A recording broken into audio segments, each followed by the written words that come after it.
I firsthand experienced what a lot of my patients experience. When my life is so stressful, I can't lose weight. Well, it's because we end up eating when we're stressed and we end up not taking care of our bodies. And Do you think that probiotic foods are better than probiotic supplements? realizing how much kind of misinformation there was about gut health and how much interest there was in getting quality gut health advice.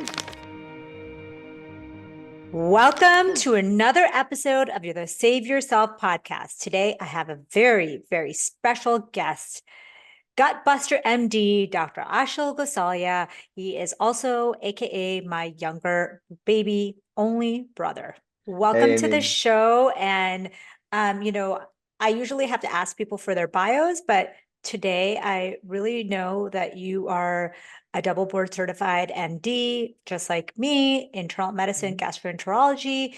Um, and you talk a lot about gut health, and you are on social media as Gutbuster MD, correct? That's correct. Gutbuster MD. And I think what I wanted to start with something kind of controversial because we always have to Mhm. start the show with something controversial. Mhm. What is your take on colon cleanses? Because I get asked that all the time. And Mhm. I think that's something that you probably get asked all the time. Yeah, it's kind of one of my number one questions on social media and also in the office about colon cleanses. So, what I tell people both on social media and in the office is that the only colon cleanse that you should be doing is the one that you do before your colonoscopy, because colon cleanses are really something that, in theory, sound like they make sense when random people that have very little kind of training in gut health or GI or in medicine in general. Oftentimes they're the ones that claim these magical benefits of cleaning out your gut. But honestly, you kind of need a lot of the stuff that they want to cleanse out of your gut to actually properly digest and absorb and overall stay healthy, because our gut is a inherently dirty place, and that's not necessarily a bad thing, because that means that our microbiome is teeming with diversity and it's helping us stay healthy. And actually, trying to cleanse that out may actually hurt your health rather than help It's like power washing like the Amazon jungle or something. Like, it. like, yes, it would be cleaner, but you would be like killing all these like delicate flora and Mhm. things that you actually want there because they're doing a lot of good things. Yeah. So that's like, there's all these things called like coffee enemas. What the heck, for people who don't know, what is coffee enema and why would people want to do that? Yeah, that's another big. I didn't realize how excited people were to put coffee up their butt, but it sounds just like what it is. It's essentially people on, and again, this is mostly on these wellness gurus that we see this, and they claim this magical benefits of actually literally taking a plastic tube and pouring in coffee. And they even have different strengths of coffee, different types of coffee. And the only data that we have on coffee enemas is case reports of people actually rupturing their colon trying to do coffee enemas. So wait, they put coffee. Like, I don't get it. What are they doing?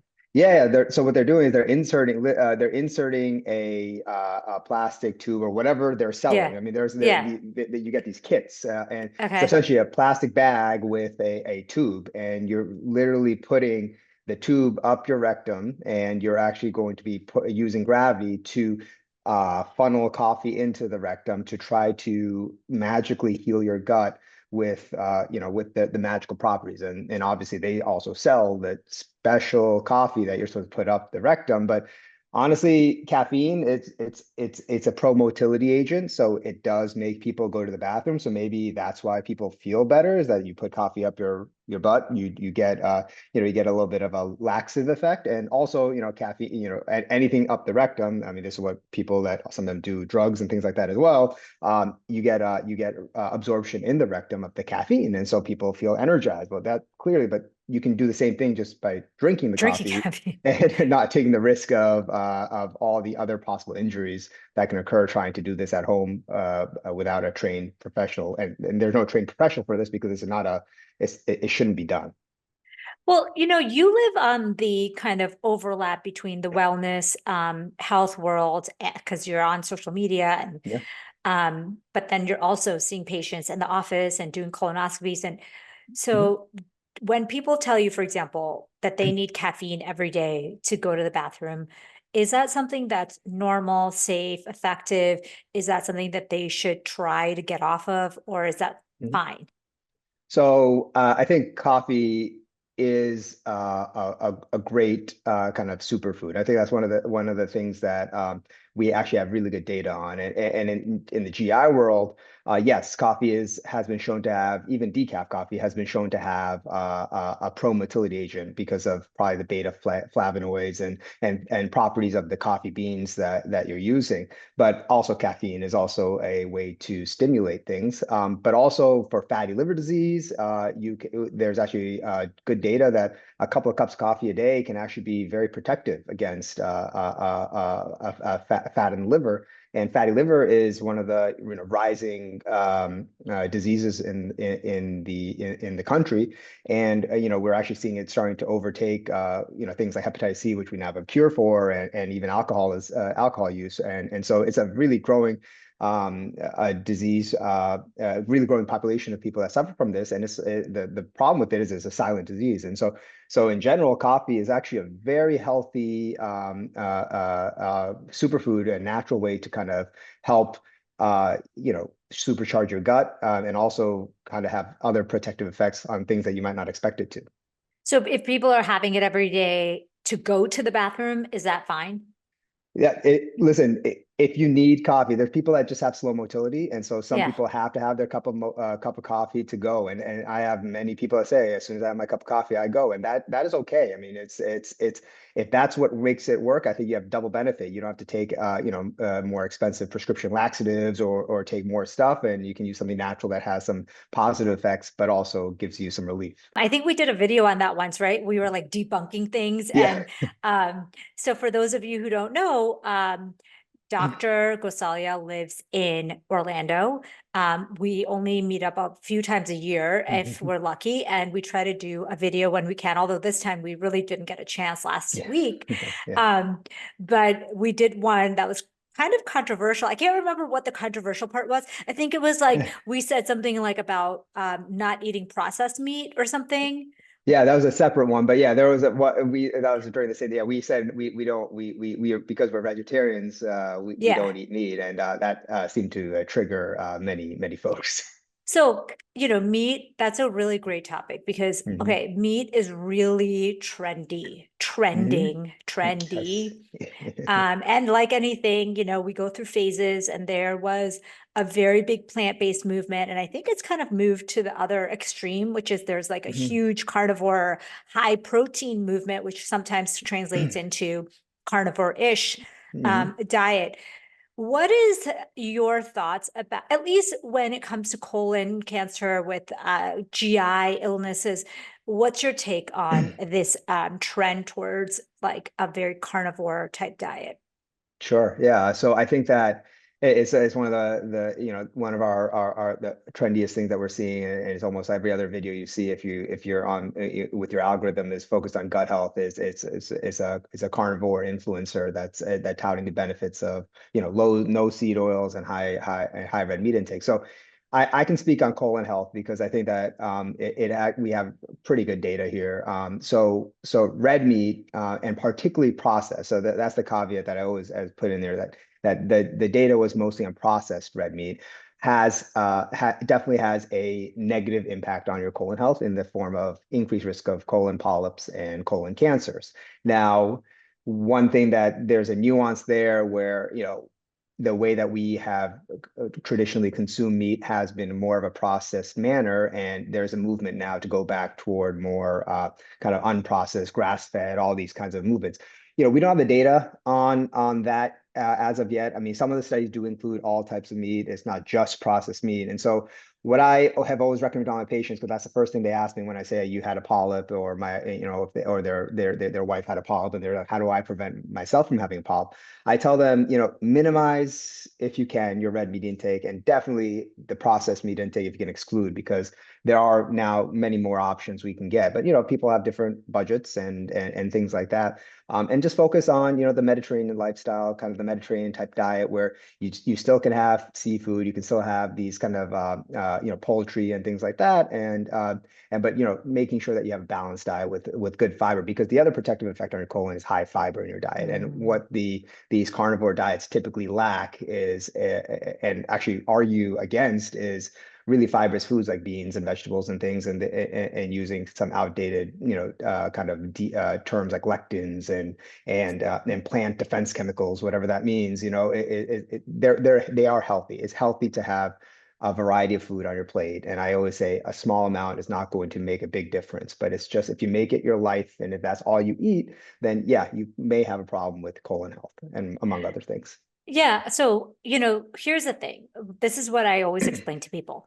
Anytime you go away from the standard American diet, so pizza, burgers, fries, you're going to feel better when Mhm. you go off of that type of diet. So whether you become vegan or you become paleo or you become carnivore or Mediterranean, whatever it is, Mhm. you will feel better when Yep. you are not eating those things. And so that's why I think it becomes very interesting when people are like, I feel, and one of the biggest things I hear is like, I don't have cravings. And so what Yep. I realize is a lot of those cravings come from, insulin spikes and Mhm. valleys. And Mhm. when you're eating a lot of protein, like would be in a carnivore diet, Mhm. your insulin levels are kind of stable. And also Mhm. it's a signaling pathway that tells Yeah. your body that you're full. So there's Mhm. probably a lot of reasons that it could initially at least make you feel better. But I Yep. think what you're saying and what I agree with is that in the long run, going long periods of time without fiber and without all the other things that goes along with vegetables and fruit is really detrimental Mhm. for heart health, for longevity, for colon Mhm. health, etc. Um, so you were talking about lectins. Let's go into that for a second. Everyone? Why does everyone think lectins are unhealthy, and what's your take on lectins? Yeah, so I think lectins, honestly, uh, I didn't know about lectins until it became a thing on social media. I mean, I, Mm-hmm. I think we've had countless studies and data that show that legumes and beans are kind of superfoods, and suddenly it seems like the pendulum has shifted completely opposite, where they're the enemy, and lectins have been demonized by some influencers online, and there's some studies that they cite that show that pure lectins in like a petri dish will can have an Yes. anti-nutrient effect.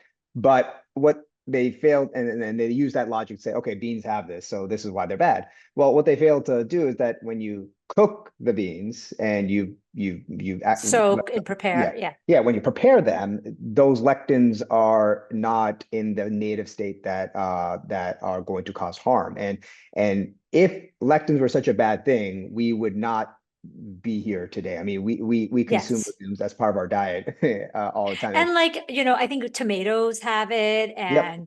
And it's like we know that tomatoes are probably Mhm. the superfood that Mhm. was the reason the Mediterranean diet ever was Mhm. as healthy as it was. So if you take out some of these foods from your diet, you're really not doing yourself any favors. So I think that is hopefully put to rest.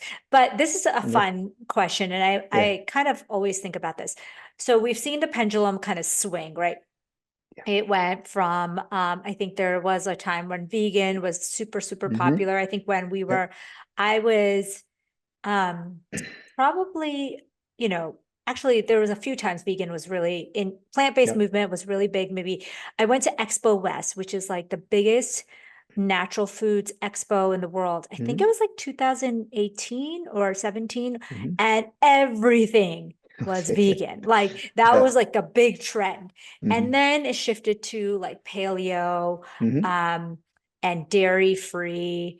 And Hmm. then, so I'm curious to hear from you, Hmm. like, what do you think that, and then now there's a little bit of a carnivore high protein, obviously the high protein The high movement protein, is yeah. probably like Yeah. the big, and we, we Yeah. subscribe to it. So, Yes. um, what do you think the next big diet trend is going to be?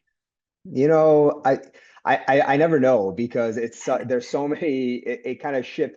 It seems to always shift to kind of this low carb, kind of low carb becomes very in vogue. High fat it becomes in vogue, but just go back 10 years and it was low fat was the Yeah, all the life rage, low right? fat, high Yeah, carb was yeah, when exactly.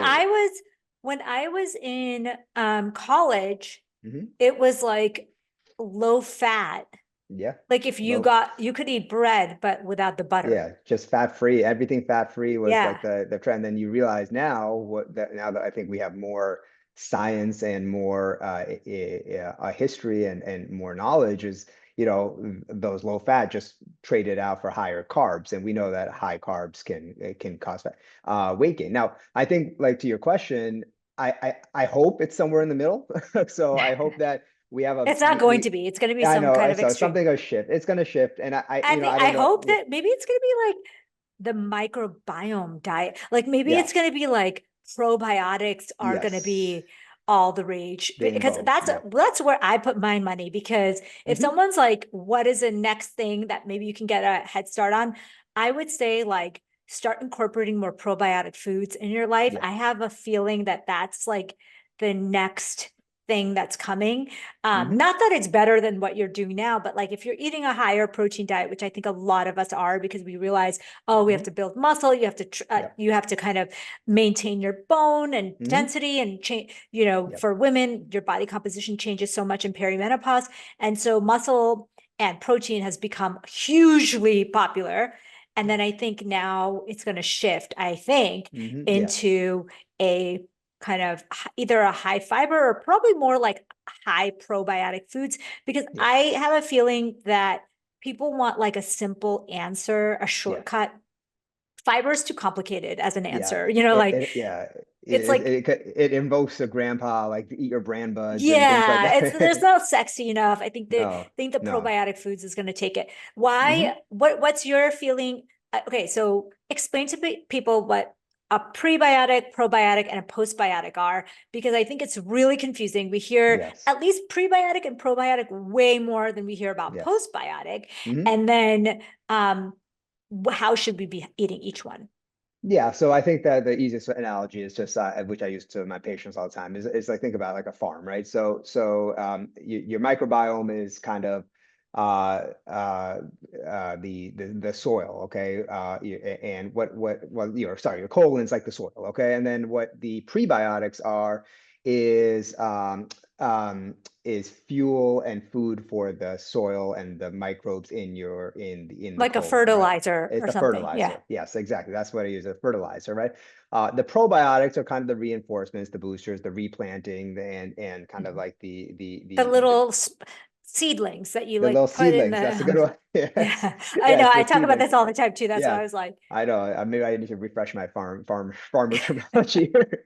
And then the postbiotics and now there's this new symbiotics. It's kind of things that help kind of keep them the longevity. It's kind of like the watering. mhm.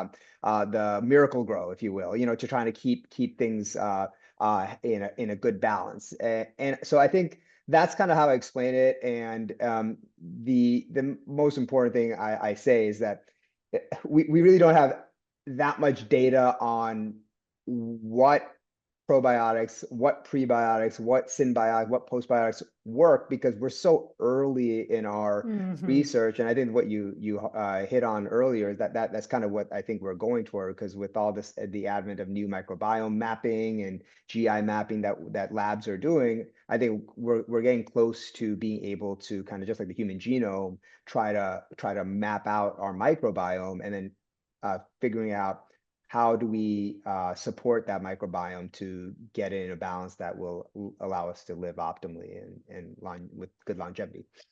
Is there any mapping that's even close to being ready for the consumer? Like if someone's Okay. like, obviously there's a lot of companies out there selling them, Yeah. but Hmm. from my understanding is none of them really have Yeah. the ultimate test. And everything microbiome changes all the time. So you could take a Hmm. test today and it's going to look different than 3 days Hmm. from now. Exactly. Yeah, that's the problem, right? So I think that we don't have anything that's validated with good data. There's a lot of big names and bigger, more popular companies, but oftentimes we get these results in the office. I don't know how to respond because the recommendations are basically supplements that I don't think we have enough data on to even take. And so that's right now, I think Is it's that still. probiotics that they recommend usually? Yeah, they recommend different probiotics, some Yeah. supplements, and oftentimes some of these companies are the ones that they Sell sell them. those Yeah. supplements, right? So it's like you end up getting it's a kind of a self-fulfilling kind of it's like a cycle where you I end up mean, buying this stuff. I'll be honest. So I get pitched all the time about Hmm. different supplements and probiotics. And Hmm. the reason why I've decided, and I actually had a kind of stress relieving like ashwagandha mix a while ago. Yeah. I don't know if you knew, but I took that Hmm. out and I Hmm. only have the chai protein and the chai Hmm. latte. And the reason why is that I truly believe that food is medicine Hmm. and that food is the best way to improve your gut health. And I Hmm. felt like if I personally made all these like solutions, like supplement solutions Hmm. for the problems that I'm talking about, then that's like implying that, hey, just buy my thing and you can Yeah. shortcut all the work. And I think that's Hmm. really not where we want to go in medicine. No. And that's not the message that we want to send. Now, Mm. are there, amazing companies that's, I mean, I take vitamin D, omega-3. I'm very Hmm. vocal about the things that I do Yep. take, but I think it's very tempting, like these gut health mapping companies to sell a solution to a problem that we don't even know if you have. Yeah. So I feel like Exactly. you're maybe solving a problem. Like there's only a few supplements that have a lot of good backing. And of Yep. course, there's lots of promise in Yes. certain things, but I think it's hard to say that you can like improve your gut health through supplements only or Yeah. primarily. Yeah, you have to, like you said, you have to do the work. Just like get it going to the gym, building muscle. I mean, yeah, you can take supplements and that can help you on the journey, but there's no cheat code to fix your gut, and you can actually end up harming it. I mean, just because it worked for your neighbor and just because it worked for your sister's cousin or whatever, it doesn't mean it's going to work for you. And you can, we have there are definitely good supplements out there, and I think there's some promise. And the problem is sometimes because um, the studies are just you can't do as many rigorous studies because they're not under the pharmaceuticals and they don't get as big funding, right? So I definitely think there's definitely supplements like you said, omega-3, vitamin D, these things that are we know have good data behind them, but some of this other stuff where you're taking a specialized formula of a probiotic that based on your gut map is probably not going to have that big of an effect other than on your wallet. So I think there's a Yeah. lot of work to be done, but I think that there is a promise in the future for that. Yeah. What's your thoughts about probiotics in general? Yeah, I mean, I think that I probably echo the sentiment of our two biggest GI societies that they basically are kind of split on it. So one of our societies recommends against routine use of probiotics for patients with irritable bowel, and our other society says it's worth a shot. And I think I subscribe somewhere in the middle there. I think I do feel that I've had anecdotally evidence that patients that take a probiotic. Oftentimes, the best one is when they take it in a food-based product, like a Mm-hmm. natural occurring probiotic. They tend to feel better, and so I think that I do subscribe to the probiotics are generally good, but I don't think we have to go crazy about the ones that sometimes we see on advertised to us that this is the only one that's going to work for you because oftentimes you just need some lactobacillus and some bifidobacterium and Mm-hmm. some of these simple things that we have good data on. And yeah, guess what? You find that in kefir yogurt, you find that in normal Greek yogurt. I mean, this is how they make yogurt, and that's an excellent source. The same with pickled vegetables, sauerkraut, and all these things that you can get easily from the grocery store, save a lot of money, and really kind of incorporate it into your diet and get all the benefits of the probiotic supplementation. Yeah. So, do you think that probiotic foods are better than probiotic supplements? I mean, I think I speaking on personal experience, I think that they work better. The only reason is Mhm. because you can't really overdose on yogurt. So, I Mm. mean, the risk of probiotics is probably extremely small. We have very few case reports of people that are like immunosuppressed or something like that that took too many probiotics and they got like an actual infection. But they're probably safe to use regardless. But again, I think that getting in your food will give you an ability to control the dose that you're getting and also provide you with probably more effective treatment because this is actually living in the food. It's not packaged in a powder. Yeah, and the way I describe it to people, for people who may not have heard this before, the way I saw it described in a study was great. They're like, when probiotics are delivered to your body with foods, it's like a net. Like they're Hmm. a part of like the net of the like almost like a fishing net, and it's part Hmm. of the net. And Yeah. so when they go through your body kind of lets it through into Hmm. your colon. Whereas if you take a pill, your body's very good at destroying bacteria too. Like say you ate Hmm. something bad, your body will go and destroy that. And so the Hmm. pills are just much more likely to get destroyed because it doesn't have the matrix of the Yeah. food that your Hmm. body somehow knows, Hmm.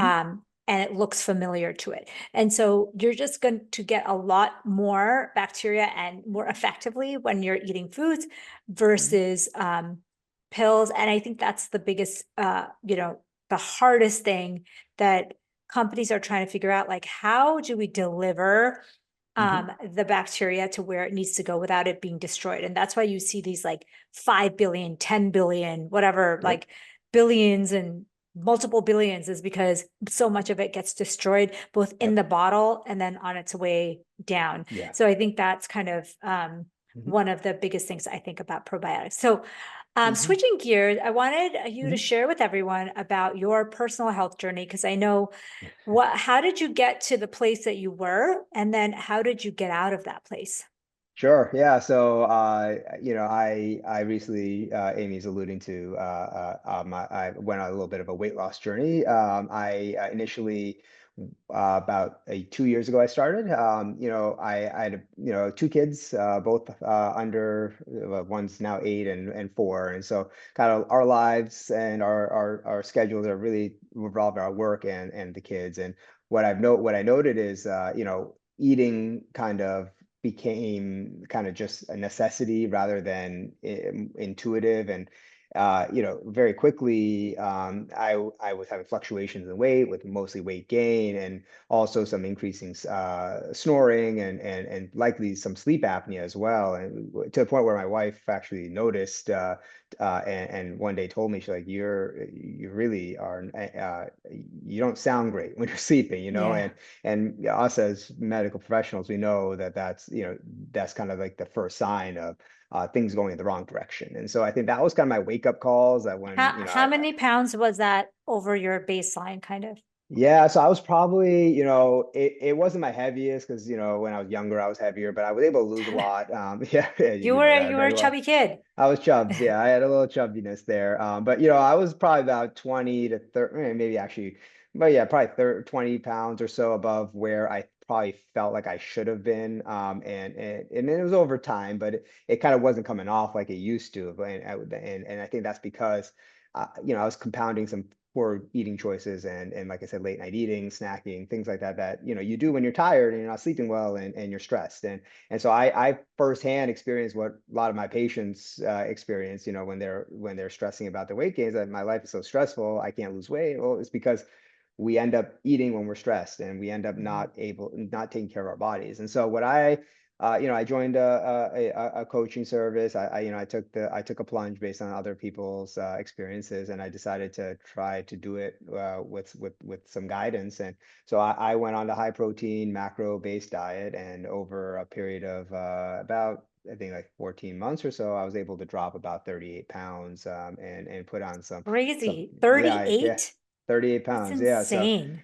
yeah, yeah. So it was good. I mean, I look back now and pictures of myself just 2 years ago or 3 years ago. I'm like, oh my God, I was a different person because your whole face changes Yeah. but it also is it's a very humbling to see that I thought I was healthy. like I was doing a good job. And that's why I empathize when I have folks that come into the office saying that I feel like I'm eating healthy, but I can't seem to change my numbers, like my liver numbers are high, or my cholesterol is too high, or I just can't lose weight. And so I'm able to try to kind of advise them just in basic principles of high protein, more just intuitive eating, right? It's a focus on your protein to feel full, use carbs as use whole grain carbs to keep your fiber intake up, and healthy amount of fat is okay, just try to avoid it in the processed stuff like dressings and all this stuff that you don't realize how much extra stuff you're getting. And so I think that's the biggest change in my life has been realizing, focusing on actually eating and on what I'm eating and all these additives I never used to think of. It's helped me kind of enjoy eating actually more, because you have heartier meals and you feel like you're getting a cleaner a meal in general, because you're trying to actually actively and intuitively eat. So if someone out there is trying to take the first step, like what would you say would be the thing that, not maybe the first step, but like the thing that changed it the most? Like, was it the adding protein? Was it the Hmm. walking? Was it getting more sleep? Was it like, Hmm. what's the one thing you think that made the biggest difference? I think just knowing how much you actually are taking in. And Like I think that's, tracking, yeah, tracking. tracking. I think tracking is the hardest step. That's the biggest plunge I had to make, was getting a food scale. I would see the food scales before. I was like, oh my God, I'm not gonna be this like huge bodybuilder. Like, why do I need a food Yeah. scale? Yeah, but it really teaches you, and it's the most humbling experience, but it's also one of the most rewarding once you get the hang of it and get used to it. Because once you know serving sizes and actually how the nutrition labels are written, you'll understand why it's so easy to completely go off the rails with weight gain. Because I tell everyone, I say download any of these free apps that are on the App Store, like MyFitnessPal or any of these things, where you can just easily just and just record for one day what you're eating. Okay. And I tell them, don't be surprised if your calorie intake is like 3 times what the recommendation is of what your weight loss goal. And I always say that put like a pound a month just to be easy, so you can see, because it's also daunting when you see that you eat 4,000 calories and then in MyFitnessPal tell you eat 1,000, right? So, and Yeah. that's where the nuance of, depending on your personal preference. And that's when I tell them, like, then you decide what you want to do. Do you want to continue on your own journey with using just kind of the AI generated kind of automatic macros, or do you need assistance with Accountability. a accountability coach or an accountability service, which there's so many of now and so easy to get. But I think that has helped people kind of. I've had multiple people come back and just are very thankful just to hear that I need to actually start doing it, because if you don't track, you'll never know. I mean, if you estimate, we will always overestimate. It's a Oh my very God, known. this the saddest truth about tracking is Mhm. peanut butter. Yeah, yes, Like, that is a classic. I Yes, was like, I know, what the hell? I Like, know. literally, what you think is one spoon is Hmm. like three Yeah, spoons. it's Like three to four servings. Yeah, a heaping tablespoon is like, yeah, it was so yeah, sad. So I yeah. think, yeah, and I think the data, I was shocked to see that the data is that even if you make no changes, but if you just track, like Hmm. just track, Hmm. you're already going to lose weight, Yeah, because tracking itself is bringing to attention yeah, what you used to do kind of in a yes, daze. exactly. And that's why it's such a pain, because you got to Yeah. take, go from automated, like the part of your brain that's just doing something automatically, and Hmm. bring it to the forefront of your attention. And Yes. that act um, actually makes you more successful. So I was listening to a talk by Mel Robbins, um, and she was talking about her 5 4 5 second rule. Hmm. And she said that a lot of times when we're like scared to do something or whatever, you're stuck in this like fear cycle in the back of your head.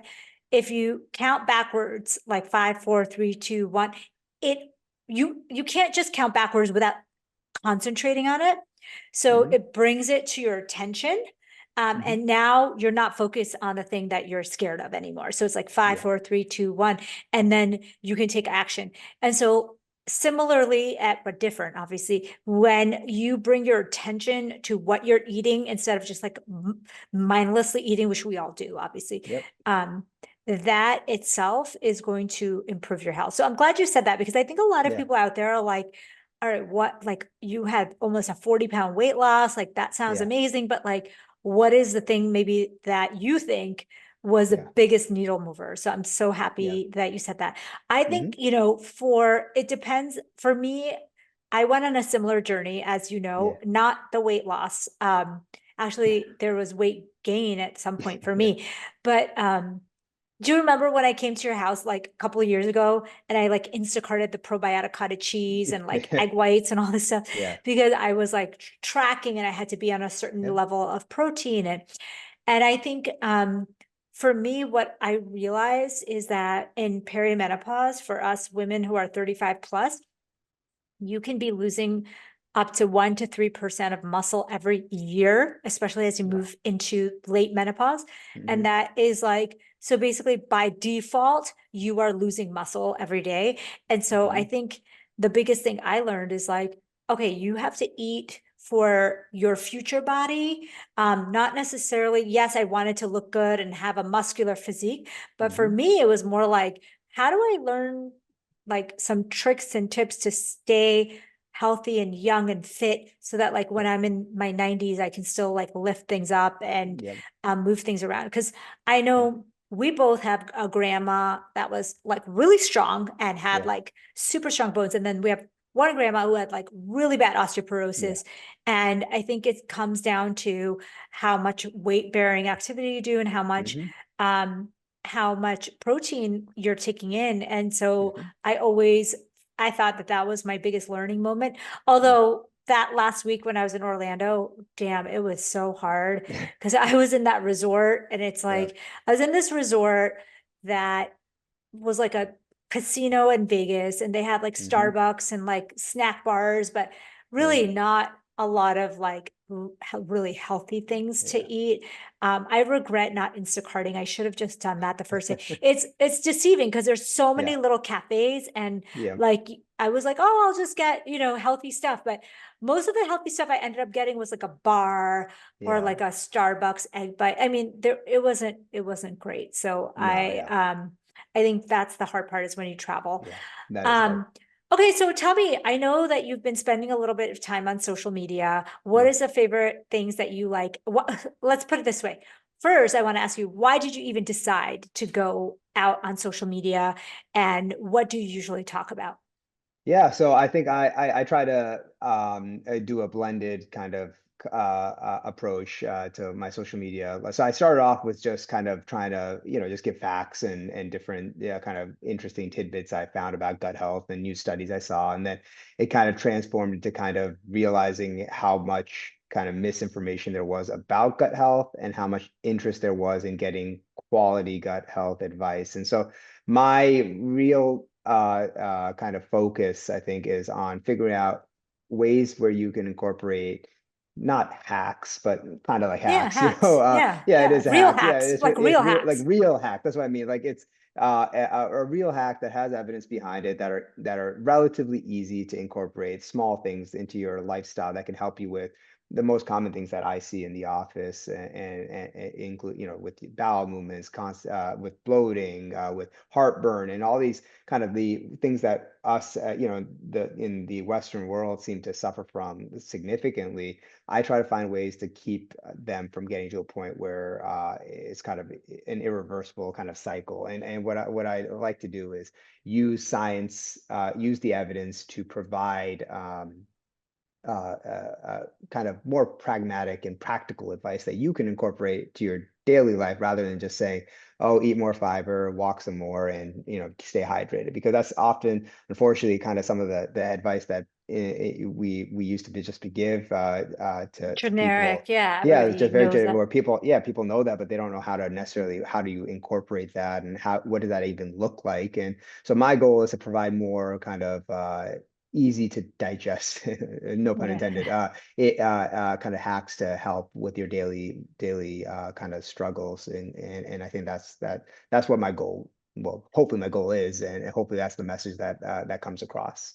Why, this is just totally off the cuff, but why do Hmm. you think there is so many people that are suffering with like IBS and like gut Hmm. issues these days? Do you think it's like the Yeah. food? Do you think it's the Hmm. stress? Yeah. What's like sedentary behavior? Like Yeah. what do you think is driving that? Yeah, I think it's a little bit of everything that you just explained. I think the world is a more fast-paced, more stressful environment. I think financially wise compared to other generations before us. My young patients are, often the ones that this hits the hardest. Is because of all the things that are on our plate. You have to provide for your family, provide for yourself. Get through college, pay off your debt, and then also figure out how to stay healthy, eat healthy, move a lot, but then also work. And so So it's kind all of all that the, yeah, stress like goes to your gut, basically. yeah, yeah, Like, gut, I mean, yeah. most people don't realize that there's like 3,000 neurons in the gut, Yes, like it's that like connect. yeah, it is there. And I always tell my patients that your gut is like on a cruise. You're born with a kind of an automated system in your gut, but there is very important signaling between the brain and the gut. And when you have a misfiring of either the signaling in your the area that should be on autopilot, or you have a lot of disorder up in this in the voluntary in your brain, that translates to gut dysfunction. And so I think many times it's a combination of both, but many times the stress and the environment and the extraneous things that are going on in your life oftentimes play a detrimental role in your gut. And so I think that's a piece of the gut health world that I think is still in its infancy, but we're finally starting to shed light that it's really important that we have to also focus on our mental health and our mindfulness when it comes to gut health. And because if you don't, there's no magic pill that's going to fix it. And I would love to say there's this, you just take this probiotic and you're going to feel better, but it's not going to fix the other things. And if the other things are still there, you're going to go back into that cycle. And so I always tell people that we need to take a kind of a much bigger out of the box approach to this and figure out what's kind of the triggers for you, because everyone is different, and every person has a different reason why they have this dysfunction. It's not just stress. It is, like you said, diet. It is the lack of movement. I think we are a lot more sedentary, a lot more, the work from home kind of movement is, and COVID itself, right? That promoted a lot of kind of bad dietary habits as well. And so I think that we have to, as we navigate the changing times, we have to kind of adapt with it and to try to optimize our gut health. Yeah, I love that. I think, that brain gut connection is something I talk about all the time Hmm. because I'm like so into mindfulness and like spirituality now. And I'm like, Hmm. okay, now I get it. That's why what you eat affects your brain, and then Hmm. what you think affects your gut, and they're all Yeah, connected, and you have to like tune both of them. exactly. So want to thank you so much. I know it's like a Thanks. busy, stressful evening for you. You probably had That's to like fine.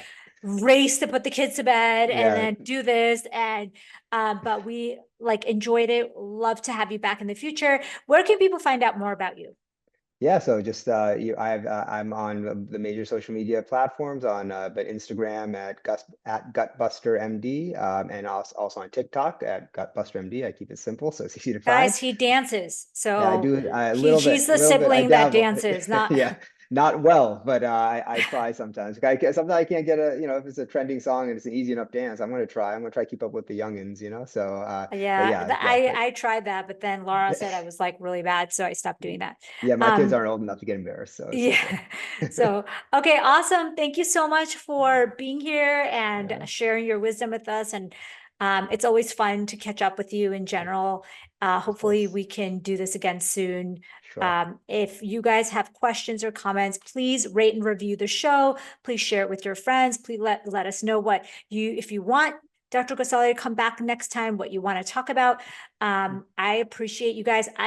My team just told me today that there's all these ratings and reviews for the show that I didn't even know about because I never asked for them. So I'd love for That's great. you to leave a rating and review if you enjoyed it, or share it with a friend. And I appreciate you, Ashil. Thank you. Yeah, thank you, Amy. We'll talk to you soon. Okay, awesome. Talk All right. soon.